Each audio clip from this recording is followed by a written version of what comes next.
listening to the Full Court Press with your host, Drew Duncan. Don't you dare touch that dial.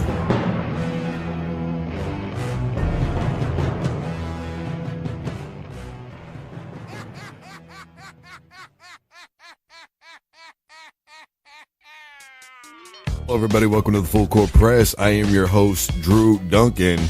And I thought to myself when I did this today that I was going to go a different direction. I wasn't going to talk about the NFL playoffs. I wasn't going to do that. I wasn't going to just decide to dissect Philadelphia and Minnesota, who's going to win and why, or the Patriots and Jags and who's going to win and why.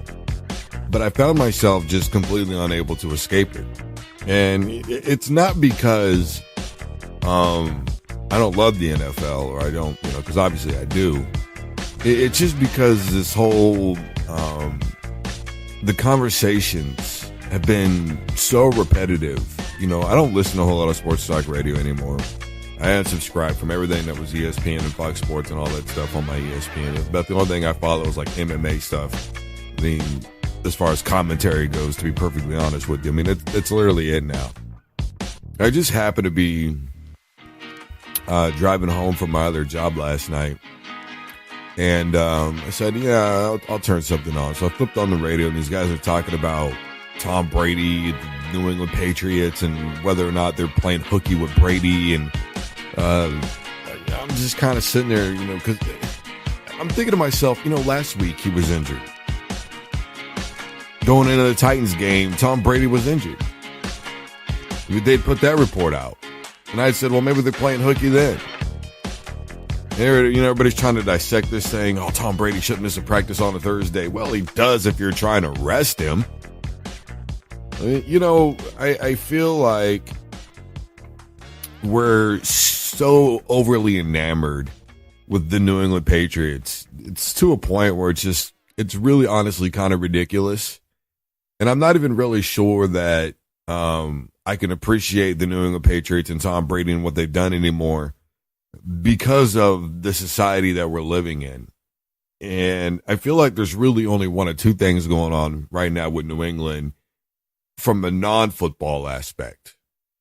And that is, you either want New England to win just to carry on the tradition and just, maybe if Tom Brady gets one more, he'll retire and, we can all go back to normal, regular football where everybody has a chance, or you're thinking to yourself, man, I can't stand the Patriots.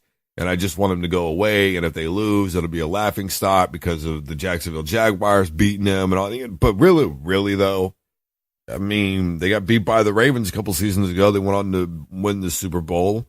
They got beat by the Broncos, who ended up getting dominated in the Super Bowl. But then they got beat again by the Broncos, who went on to win the Super Bowl. So you start looking at teams that beat New England on the way to a Super Bowl and pretty good chance of winning that thing. I mean, Peyton Manning one time, he said they could name this game, the AFC Championship, after these guys because they're here every year. I mean, basically you could literally call it the New England Championship game. That's because they're there every single season. And this whole thing about Tom Brady and his hand injury, that was so last week that it's not even funny. They just arrested Tom Brady. So what? He doesn't want to talk to the media. This team right here didn't want to talk to the media either during the first time they won the Super Bowl. Remember their offensive line? Straight up media banned. Wouldn't talk to anybody. They were like, no, bro, it's not going to happen. We're not talking to anybody in the media. So I just feel like, so what? Tom Brady's not doing a press conference. Big deal. I mean, what is it? Is because you want to talk to Tom Brady? Did you have a personal appointment with Tom Brady? Did we miss something? Or are you did you want to find out about, Tom Brady's favorite color? I mean, was there important questions that we needed to ask him? Because anymore, people don't ask football questions. And when we do ask football questions, we get ridiculed. The thing about it is when we in the media talk about sports, it's almost as if we're not allowed to say, hey, you know what, man, that was, pistol trips, go Z Reed. It's almost like, we're not allowed to say that stuff. What does he know? So, I mean, at the end of the day, does it really matter that Tom Brady missed his freaking press conference? I mean, really, who gives a damn? I sure don't. Dude, Tom Brady's been doing press conferences for so long that what new can he really add? Do people forget that Tom Brady was allegedly playing with a concussion?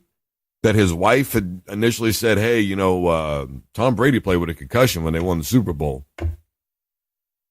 And he just said that's nobody's business. So what, he's got a busted hand? Does anybody think that Tom Brady's not going to play with that hand? Is that what you think? That Tom Brady's not going to give it a go anyways? That Tom Brady's not going to be okay? That they're not going to win the game because maybe his hand is hurt? I mean, yeah, obviously you have to be concerned with Jacksonville's pass rush. And I think Malik Jackson could be playing hungry football right now. Look, like I said, I made fun of those guys. I made fun of Malik Jackson. I was like, bro, come on.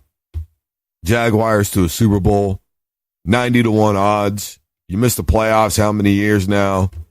You really think you're going to be able to get it done with these guys and Blake freaking Bortles? But yeah, here they are.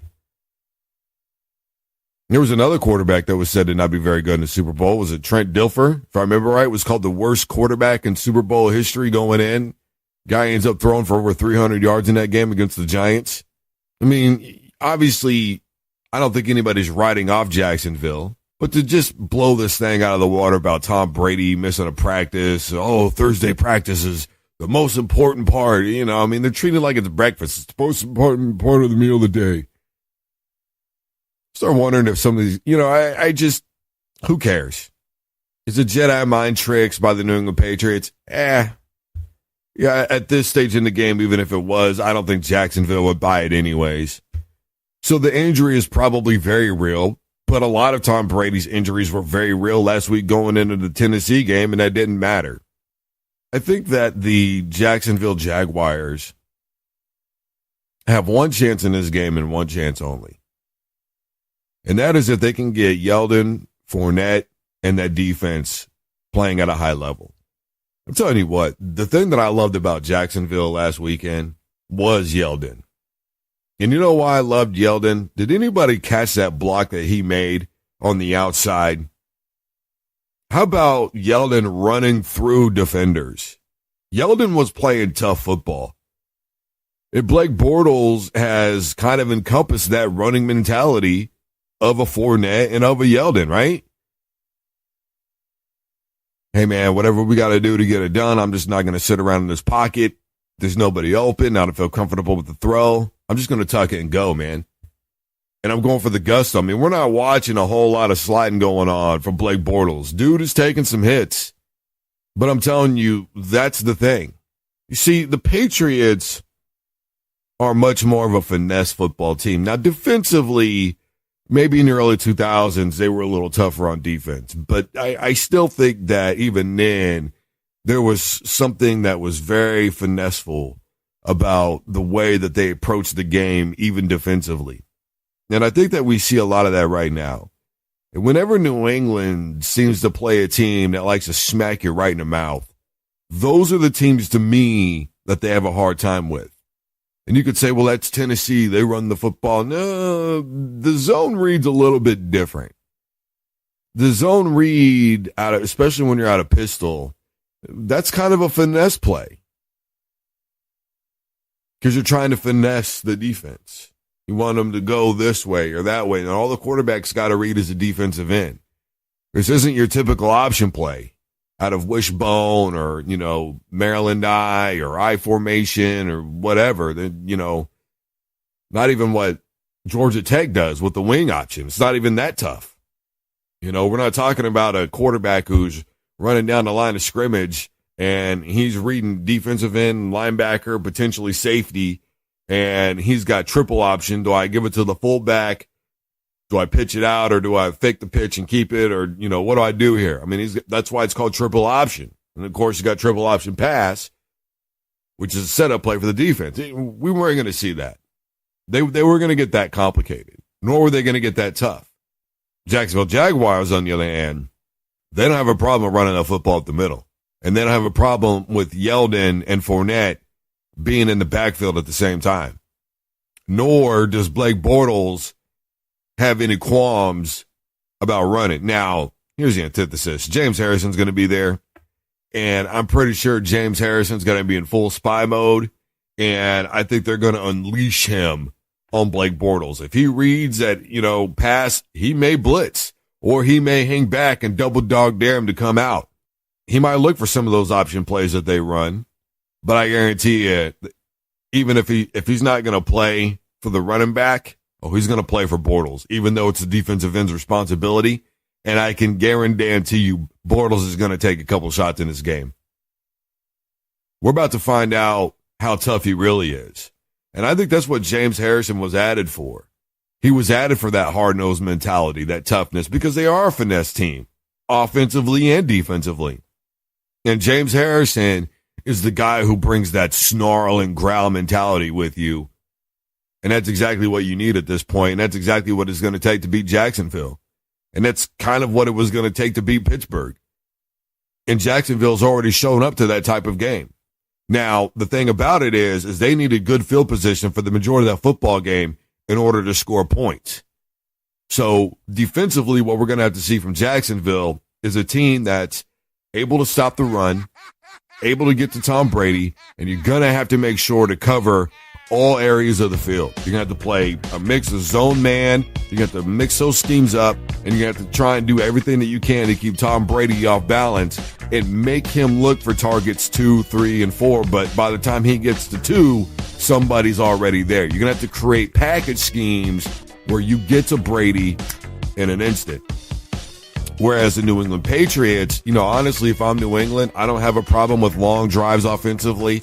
I don't have a problem with inching my way down the field, 3 yards here, 5 yards there. I have no problem with it because as long as that defense is on the field, they're going to get tired. And eventually in the fourth quarter, I'll be able to put up quick points and pull away from the game. Whereas if I'm Jacksonville offensively, I might want to think about scoring fast once or twice and then trying to slow the pace of the game down a little bit there afterwards. And control the pace of the game. I mix up no huddle and I mix up huddling. I do those things because I never want New England to be fully comfortable. And the minute I get them in a package that I think I can be dominant at, I'm going no huddle and I'm sticking to it. When I see a mismatch, I'm not going to wait for the huddle. This is the Full Court Press. I am Drew Duncan. I'm on Facebook, Twitter, and Instagram, all at Drew Duncan 83, Minnesota, Philly. Coming up next, don't you dare touch that dial.